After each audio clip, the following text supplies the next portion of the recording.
بسم اللہ الرحمن الرحیم۔ چغلی غیبت کی طرح چغلی بھی بہت خراب مرض ہے اور ایسا ذلیل گناہ ہے کہ اس سے خاندان تباہ ہو جاتے ہیں، ملک برباد ہو جاتے ہیں۔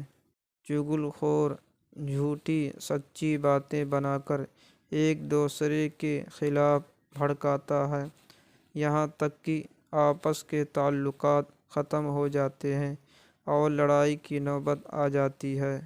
اسی لیے حضرت صلی اللہ علیہ وسلم نے فرمایا، چغل خور جنت میں نہیں جائے گا۔ جھوٹ ہر ایک برائی کی جڑ ہے۔ جھوٹا آدمی چوری، رشوت، بے ایمانی یا کسی بھی بدمعاشی سے نہیں ڈرتا۔ وہ سمجھتا ہے کہ جھوٹ بول کر ان سب باتوں پر پردہ ڈال سکوں گا، میرا کام بھی ہو جائے گا اور بدنامی بھی نہیں ہوگی۔ چنانچہ آقائے دو جہان رسول خدا صلی اللہ علیہ وسلم نے فرمایا، جھوٹ بدکاری کا راستہ بتاتا ہے اور بدکاری دوزخ میں پہنچا دیتی ہے، معاذ اللہ۔ اسی لیے مسلمانوں کو بار بار قرآن اور حدیث میں ہدایت ہے کہ جو کچھ کہیں سچ کہیں، جب بولیں سچ بولیں، کیونکہ سچائی نجات دلاتی ہے اور جھوٹ تباہ و برباد کر دیتا ہے۔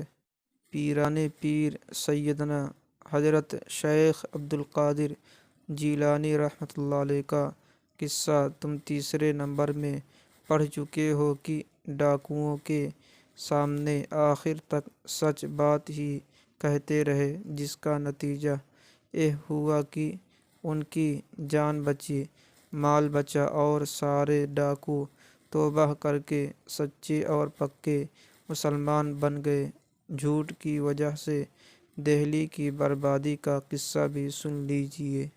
مغل بادشاہ جو کئی سو برس تک ہندوستان پر حکومت کرتے رہے، ان میں ایک بادشاہ کا نام محمد شاہ تھا۔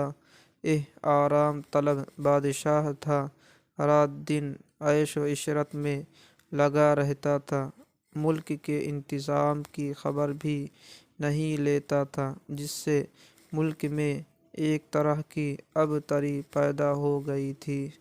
ایران کے بادشاہ نادر شاہ کو جب یہ حال معلوم ہوا تو اس کا جی للچایا اور اس نے ہندوستان پر چڑھائی کر دی۔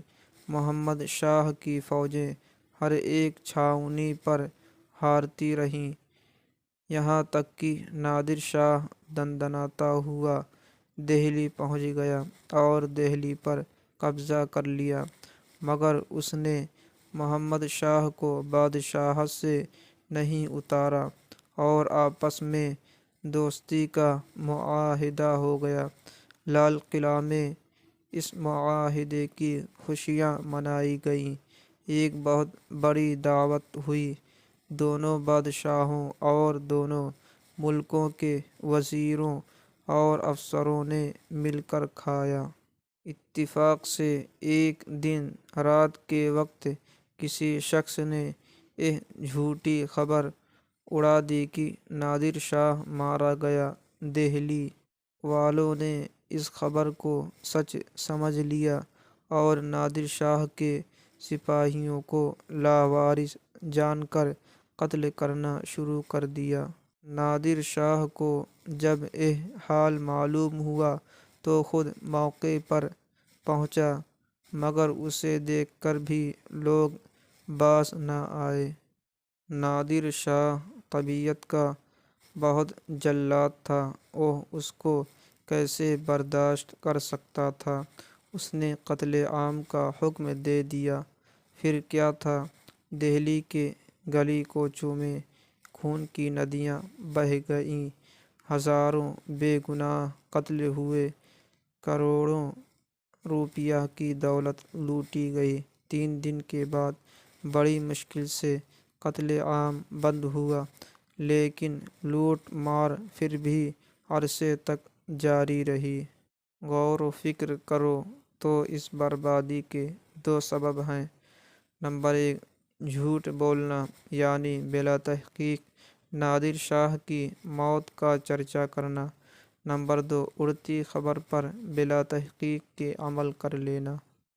قرآن حکیم میں اللہ تعالیٰ نے دونوں باتوں کی سخت ممانعت فرمائی ہے، یعنی اس سے منع فرمایا ہے کہ تحقیق کے بغیر کسی بات کا چرچا شروع کر دیں، بلکہ حکم یہ ہے کہ جو ایسی خبر ہو پہلے کچھ سمجھدار تجربے کار آدمیوں کے سامنے رکھو جو معاملہ فہم ہوں اور ہر بات کی تہ کو پہنچتے ہوں۔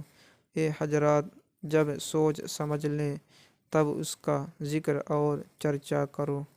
اور اس سے بھی منع فرمایا ہے کہ کسی افواہ پر بلا تحقیق کے عمل کیا جائے، بلکہ حکم یہ ہے کہ جب کوئی ایسا شخص جو پوری طرح قابل اعتبار نہ ہو کوئی خبر پیش کرے تو پہلے اپنے طور پر اس کی تصدیق کر لو، پھر اس پر عمل کرو۔